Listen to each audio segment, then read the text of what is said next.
नमस्कार, बहुत स्वागत है आप सभी का न्यूज स्टेट मध्य प्रदेश छत्तीसगढ़ में। मैं हूं आपके साथ लोकेंद्र त्यागी। आपके मुद्दे में बात छत्तीसगढ़ की, जहां राम नाम पर सियासत फिर गर्म हो रही है।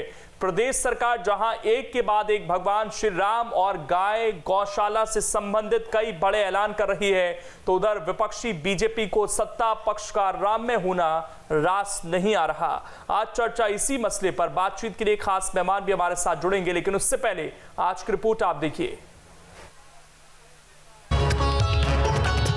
राम राजनीति नहीं, आस्था का प्रश्न है। ये सवाल एक बार फिर छत्तीसगढ़ में मौजूद हो गया है। छत्तीसगढ़ में जब से भूपेश सरकार आई है, तब से उसने एक के बाद एक ऐसे फैसले लिए जिससे बीजेपी की सियासी जमीन खिसकती चली गई। भूपेश सरकार के इन कदमों की बात करें तो छत्तीसगढ़ में गाय और भगवान राम से जुड़े प्रतीकों को प्राथमिकता मिलनी शुरू हो गई। भूपेश सरकार ने गौपालकों से गोबर खरीदना शुरू किया। छत्तीसगढ़ के पंचायतों में गौठान बनाने की योजना पर काम जारी है। सरकार ने विभिन्न गौ उत्पाद बेचने का लक्ष्य भी रखा है। छत्तीसगढ़ में देश का पहला गौ मुक्ति धाम भी बनाया जाएगा। 6 नए गौ अभ्यारण्य बनाने की योजना भी है। राम वन गमन पथ पर्यटन सर्किट का काम भी जारी है। इस बार के बजट में इसके लिए 30 करोड़ का प्रावधान भी किया गया था। चंदखुरी में भगवान श्री राम की 51 फीट ऊंची मूर्ति बनवाई जा रही है। तो इन फैसलों से साफ है कि आने वाले समय में बीजेपी को छत्तीसगढ़ में अपनी जमीन पाने के लिए कितनी जद्दोजहद करनी पड़ सकती है। बहरहाल, अगर इन कवायदों के सियासी मायनों की बात करें तो छत्तीसगढ़ में 2023 में विधानसभा के चुनाव होने हैं। दूसरे टर्म में वापसी के लिए कांग्रेस को कोशिशें तेज करनी होंगी। अयोध्या में राम मंदिर का निर्माण शुरू हो गया है। छत्तीसगढ़ में भी बीजेपी 2023 में इसका श्रेय लेती दिख सकती है। आस्था के नाम पर विकास के मुद्दे तब छोटे पड़ सकते हैं। ऐसे में कांग्रेस के लिए भी राम ही सहारा हो सकते हैं। छत्तीसगढ़ राममय हो गया तो बीजेपी की मुश्किलें बढ़नी तय है। राम के नाम पर छत्तीसगढ़ में बीजेपी अब लीड नहीं ले पाएगी। बहरहाल, इस पर सत्ता पक्ष और विपक्ष का क्या कहना है, ये सुनिए। ये तो 85 के बाद राम जन्मभूमि का मुद्दा उठाया, उसके पहले ये तो राम को जानते नहीं। तो राम हमारे हैं और रहेंगे।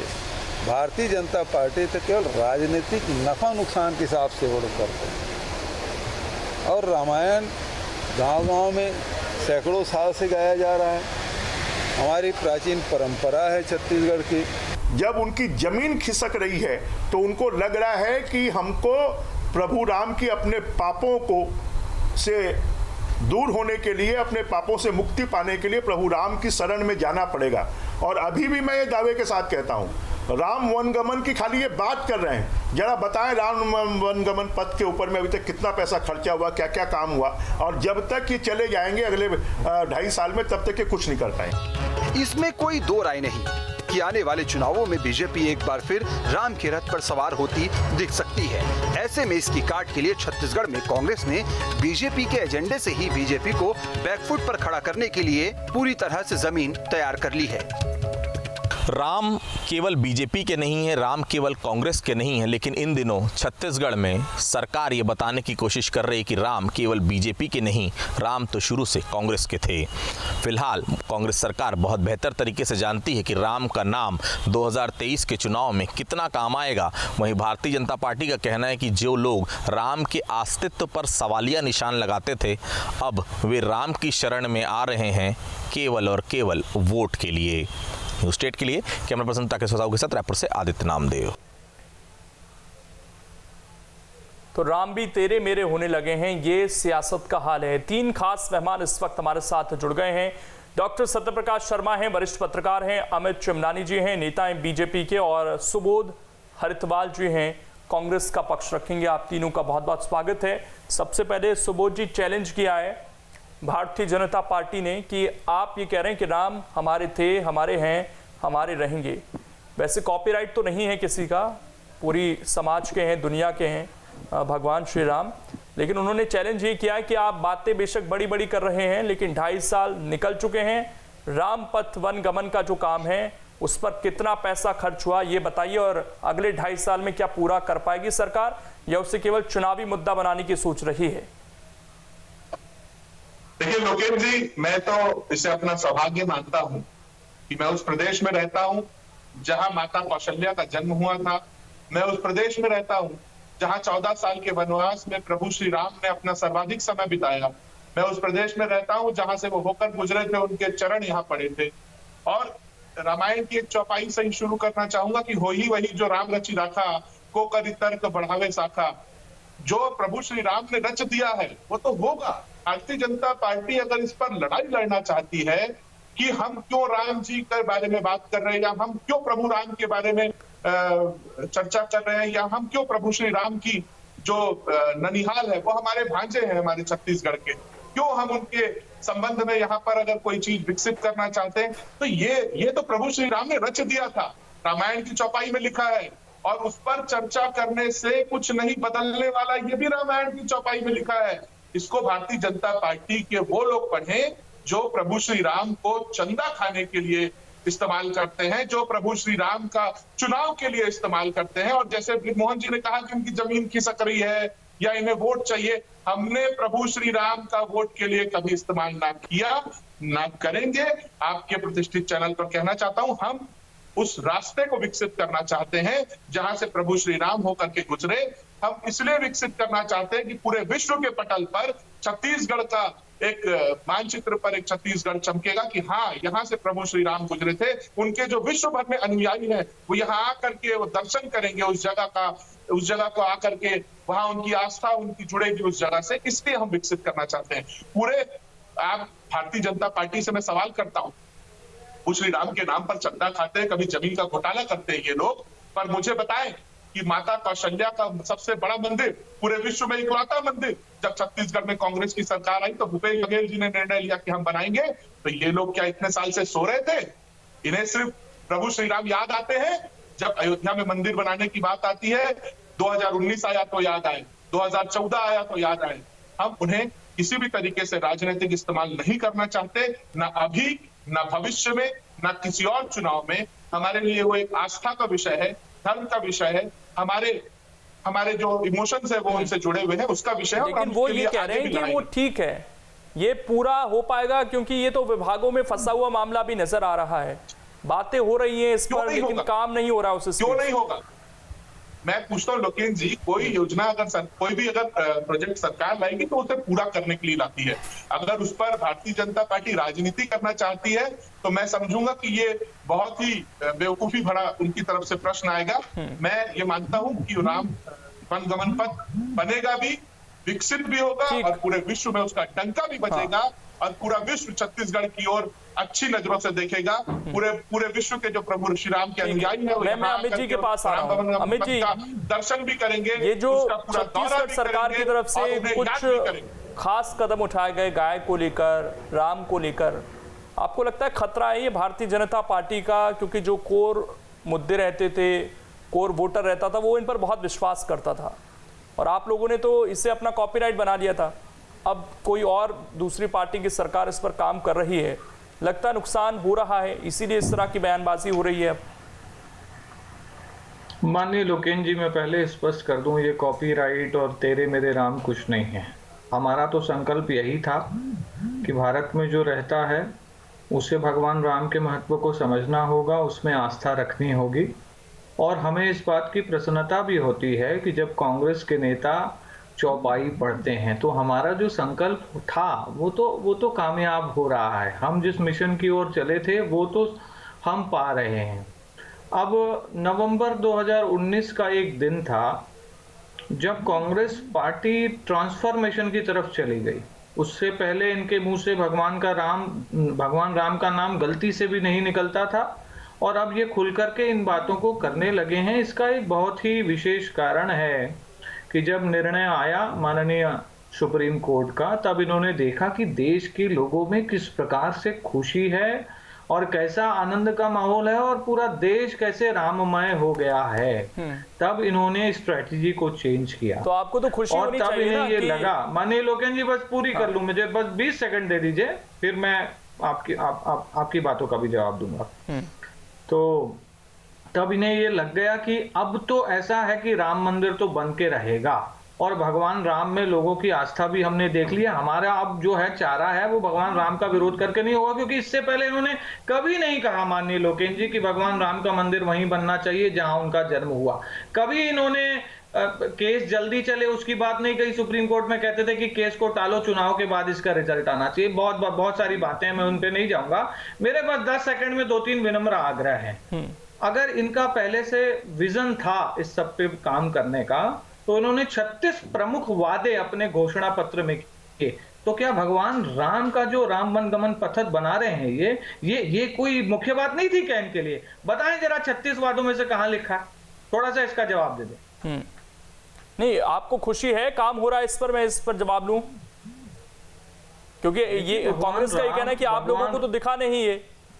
उनका ननिहाल था भगवान राम का, लेकिन कभी आपने उस और गौर नहीं किया कि छत्तीसगढ़ में भी आप तो केवल अयोध्या पर फोकस रह गए। मैं फिर से पूछता हूं मेरे कांग्रेस के मित्र से कि राम वन गमन पथ ये नाम उन्होंने कब सुना? इसको थोड़ा स्पष्ट करें। क्या ये कांग्रेस की सरकार के समय इजाद हुआ शब्द है क्या?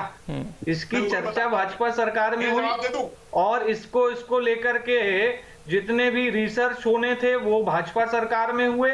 हमारे भाजपा के नेता जो आज राज्यपाल हैं रमेश बैस जी, उनके भाई श्याम बैस जी कमेटियों में रहे, जगह जगह घूमे, पूरे छत्तीसगढ़ का भ्रमण किया, कई किताबें इस पे प्रकाशित की गई। ये क्या कांग्रेस पार्टी ने किया है? तो इसका मतलब तो ये है कि जनता पार्टी के लोगों ने छत्तीसगढ़ का मसला भी नहीं है सर। वो जिस रास्ते से निकले वो तो अन्य प्रदेशों में भी है, फिर तो सारी सरकारों को मिलकर वो रास्ता तैयार करना चाहिए। 5 सेकंड सही कहा जी आपने।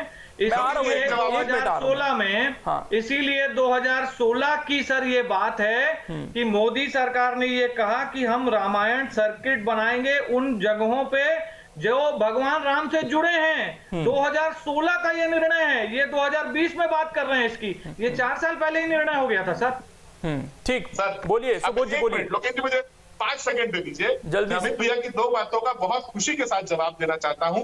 राम जी हमारे लिए भी कोई राजनीतिक मुद्दा और राजनीतिक प्रश्न नहीं है। इन्होंने कहा राम वन गमन पथ के बारे में पहली बार आपने कब सुना? आपने कहा 2019 के नवंबर में। मैं आपको बताता हूं 5 अक्टूबर 2019 की बात है, जब भूपेश बघेल जी ने राम जी पर एक अपनी व्याख्या की एक कार्यक्रम में। उस दिन उन्होंने घोषणा की कि हम राम वन गमन पथ बनाएंगे। तो ये नवंबर था, मतलब अक्टूबर था, नवंबर नहीं था। पहली बात। दूसरी बात, भारतीय जनता पार्टी के लोग लोकेश जी प्रश्न कर रहे हैं कि 2.5 साल में कितना बना, क्या बना, कैसा बना, जो भी प्रश्न कर रहे हैं। अभी अमित भैया ने खुद कह दिया कि 2016 में मोदी जी ने कहा था बनाएंगे। तो मैं पूछता हूं 5 साल में कहां बना रामायण सर्किट? कहां है राम सर्किट? बनाइए। तो भैया मैं ये भी कहना चाहता हूं आप लोगों से कि बातें और वादे वही करें जो पूरे कर सकें। जैसा आपने हमारे घोषणा पत्र की बात की, मैं बहुत सहर्ष स्वीकार करता हूं कि हमने घोषणा पत्र के 24 वादे पूरे कर दिए। और रही बात प्रभु श्री राम की, तो आपने कहा घोषणा पत्र में क्यों नहीं डाला? तो मैं इसका जवाब देता हूं, हमने प्रभु श्री राम को घोषणा पत्र में इसलिए नहीं डाला क्योंकि वो हमारे लिए राजनीतिक नहीं धार्मिक मुद्दा है। वो हमारे लिए धार्मिक आस्था का केंद्र है। हम उनको राजनीतिक मुद्दा नहीं बनाते, ना भविष्य में बनाएंगे, ना आज के घोषणा पत्र में है, ना भविष्य के घोषणा पत्र में होगा। लेकिन हमेशा जब उनकी आस्था की बात आएगी तो आपसे आगे बढ़कर हम लोग उसके लिए काम करें। ठीक है, हमारे साथ वरिष्ठ पत्रकार भी जुड़े हुए हैं। डॉक्टर शर्मा, जिस तरीके से छत्तीसगढ़ में सियासत हो रही है, थोड़ा देरी से आपको मौका मिल रहा, माफी चाहूंगा, लेकिन किस नजर से इसे आप देखते हैं कि एक काम है, ठीक है, पर्यटन के लिहाज से भी और आस्था के लिहाज से भी अच्छा है अगर बनेगा, लेकिन क्या श्रेय लेने की होड़ है? क्या यहाँ से अपनी राजनीति चमकाने की भी कोशिश आपको दिखाई देती है? जिस तरीके से अब नई घोषणा है कि जो मंडलियां हैं, कथा सुनाती हैं, उनको भी सरकार पुरस्कृत करेगी। जी लोकेश जी, एक्चुअली क्या है कि राजनीति और धर्म ये दोनों अलग अलग नहीं है, ये एक ही सिक्के के 2 पहलू। और प्राचीन काल से हिंदुस्तान की राजनीति धर्म से जुड़ी रही है। धर्म क्या है? जो समाज को एक रास्ता दिखाए, समाज का संचालन करे। तो धर्म एक महत्वपूर्ण सामाजिक शक्ति है जो समाज में कार्य संचालन करती है और इसकी संरचना में योगदान देती है। बात समझ नजर आ, आज समकालीन भारत में सांप्रदायिकता, धर्मनिरपेक्षता और धार्मिक राष्ट्रवाद, इन 3 चीजों पर राजनीति हो रही। राम जी न डॉक्टर सत्यप्रकाश के अकेले हैं, न लोकेश जी के हैं, और ना जो हमारे साथ प्रवक्ता यंग जो प्रवक्ता बैठे ना उनके अकेले हैं। राम सभी की श्रद्धा का प्रतीक है और राम पर किसी एक का अधिकार भी नहीं है। और राजनीति में राम को ना घसीटा जाए, हाँ धर्म को घसीटा जाए, क्योंकि धर्म वो है जो धारण किया जा सके, जो रास्ता तय करे समाज के लिए। तो लेकिन इसका मतलब ये नहीं है कि राजनीति में राम आए। अब भाजपा से कांग्रेस की बात मैं कहना चाहता हूं कि आपने भाजपा के जन्म से, जिस दिन भाजपा का जन्म हुआ उस दिनांक से अगर देखें तो उनके दो मुद्दे रहे, revocation of 370 from Jammu and Kashmir और अयोध्या में राम मंदिर का निर्माण। तो आपने देखा कि राम मंदिर के निर्माण का मुद्दा उठाकर भाजपा चली, इसके बाद 2 सीट्स आई लोकसभा में और आते आते आते 98 बनी। 98 सीट के बाद अटल जी की 2 बार गवर्नमेंट बनी और आज नरेंद्र मोदी की 2 बार गवर्नमेंट चल रही है, दूसरी बार गवर्नमेंट चल रही है। तो राम जी एक बड़ा जो समुदाय है देश का, वो कहीं ना कहीं राम जी की आस्था में विश्वास रखता है। और कांग्रेस ने आज ही नहीं, कांग्रेस के 2018 के असेंबली इलेक्शन जो 4 राज्यों के हुए वो, और 2019 के इलेक्शन में उस समय के तत्कालीन कांग्रेस प्रेसिडेंट राहुल गांधी, आपने देखा होगा कि जहां भी विजिट करते थे वो, या जो इलेक्शन टूर्स होते थे उनके, तो वहां के जो प्रसिद्ध मंदिर होते थे वहां उन्होंने विजिट किया। बिल्कुल, ये क्या मैसेज था? तो ये मैं नहीं कह सकता कि पार्टी किसी एक का, भाजपा का कोई उस पर पट्टा नहीं है कि राम जी भाजपा के अकेले हैं या कांग्रेस के अकेले हैं। ये बहुत खुशी की बात है कि राजनीति में धर्म आ रहा है। धर्म वो नहीं है केवल राम जी केवल हिंदू धर्म के नहीं है, राम जी तो सभी धर्मों के हैं। राम जी तो वो हैं जो इस समाज को चलाने का रास्ता देते हैं।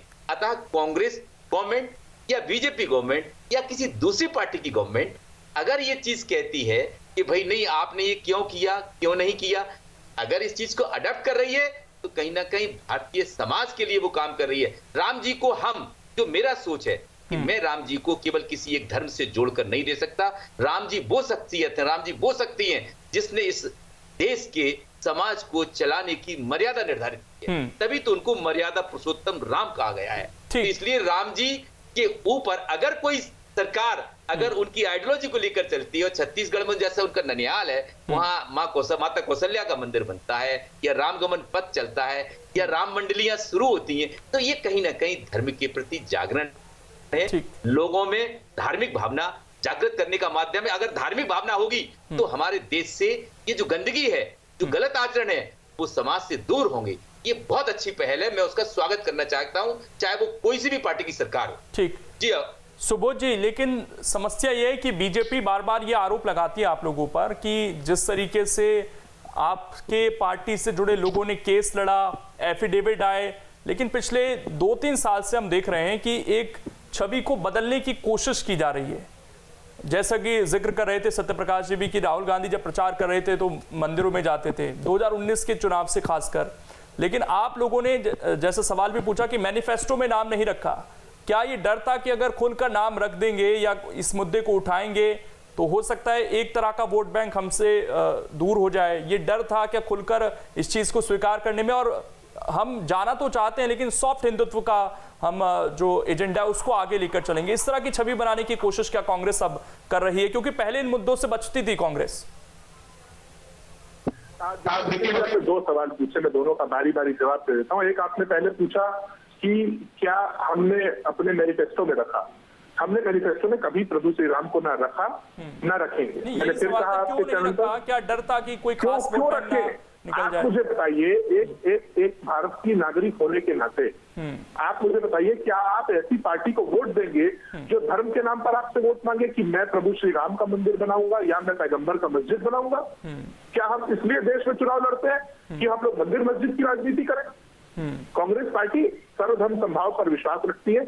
हमने ना कभी प्रभु श्री राम के नाम पर वोट मांगा और मैं आपके साथ दावे से कह रहा हूं ना कभी वोट मांगेंगे। ठीक। दूसरी चीज नहीं, और दूसरी चीज इस पर अगर भारतीय जनता पार्टी कहती है कि हम अपने मैनिफेस्टो में क्यों नहीं रखें, तो ये लोग इसी से ये साबित करते हैं कि प्रभु श्री राम इनके लिए धार्मिक नहीं पॉलिटिकल एजेंडा है, चंदा खाने का एजेंडा है, उनके लिए कहीं ना कहीं वोट मांगने का एजेंडा है। हमारे लिए कोई भी धर्म, चाहे वो प्रभु श्री राम हो, चाहे वो पैगंबर हो, चाहे वो ईसा मसीह हो, चाहे वो गुरुद्वारा के नानक प्रभु हो, हमारे लिए कोई भी किसी भी तरीके से राजनीतिक एजेंडा नहीं है और ना कभी होगा। अमित जी जवाब दीजिए इस पर, आप कुछ कहना चाह रहे थे। उन्होंने कहा कि ये कभी राजनीतिक मुद्दा नहीं है। आपने कहा कि हमने वो लिख करके दिया जो आपने कहा ना कोर्ट में, मैं आपको उस पर भी सफाई दे देता हूँ। वो सफाई हमारे इसलिए देना जरूरी है क्योंकि आपके प्रतिष्ठित चैनल पर देश के लोग देख रहे हैं। मैं भारतीय जनता पार्टी के लोगों से ये निवेदन करता हूँ करबद्ध कि उस जो भी एफिडेविट था उसे वो लोग पब्लिक करें कि वो किस कांग्रेस पार्टी के नेता ने अपने नाम से दिया, किसने केस लड़ा, किसने प्रोफेशनली उस पर क्या केस लड़ा, मुझे उससे मतलब नहीं। किस कांग्रेस नेता ने अपने नाम से एफिडेविट दिया उसे पब्लिक करे, अन्यथा में भारतीय जनता पार्टी माफी मांगे। अमित जी जवाब दीजिए। ये सभी को पता है कि वो कपिल सिब्बल जी हैं और कपिल सिब्बल जी कांग्रेस के कितने बड़े लीडर रहे, ये सबको मालूम है। मैं कुछ और बातें कहना चाहता हूं अपने साथी प्रवक्ता की बात पर। आपकी पार्टी वो पार्टी है जो अपने मैनिफेस्टो में ये लिख सकती है कि हम राजद्रोह का कानून खत्म करना चाहते हैं, लेकिन भगवान राम का मंदिर बने, भगवान राम का वनगमन पथ बने, भगवान राम के काम हो, ये आप क्यों नहीं लिखना चाहते? क्योंकि आपकी तो सर मंशा ही नहीं थी। अब तो आपको झक मार के झुकना पड़ा क्योंकि हिंदुस्तान की जनता ने आपको एक बड़ा मैसेज दे दिया। मैं बीच में नहीं बोल रहा था, प्लीज। नहीं तो आप स्वीकार तो करेंगे काम हो रहा है, समय नहीं है मेरे पास, जल्दी से अमित जी 10 सेकंड कंप्लीट कर लूं। हिंदुस्तान की जनता ने कांग्रेस को एक ऐसा करारा मैसेज दे दिया है कि भगवान राम का जो नाम नहीं लेगा उसका अस्तित्व नहीं बचेगा। यही डर है कांग्रेस में, अन्यथा काल नेमी कौन है ये सबको पता है। ठीक, मेरे पास समय नहीं है, मैं रोक रहा हूं सभी का। शुक्रिया आप सभी का। हमारा अस्तित्व इसका अर्थ है हमने प्रभु श्री राम। समय नहीं है सर, माफी के साथ मैं रोक रहा हूं। तो अब इस पर तेजी से काम होना चाहिए क्योंकि आधा कार्यकाल निकल चुका है। अगर सरकार की वाकई इच्छा है कि ये काम हो और आस्था का सवाल है तो इस पर बहुत तेजी से काम होना चाहिए क्योंकि अभी भी ये फाइलों में उलझा हुआ ज्यादा नजर आ रहा है। छोटा सा ब्रेक, खबरें लगातार जारी हैं।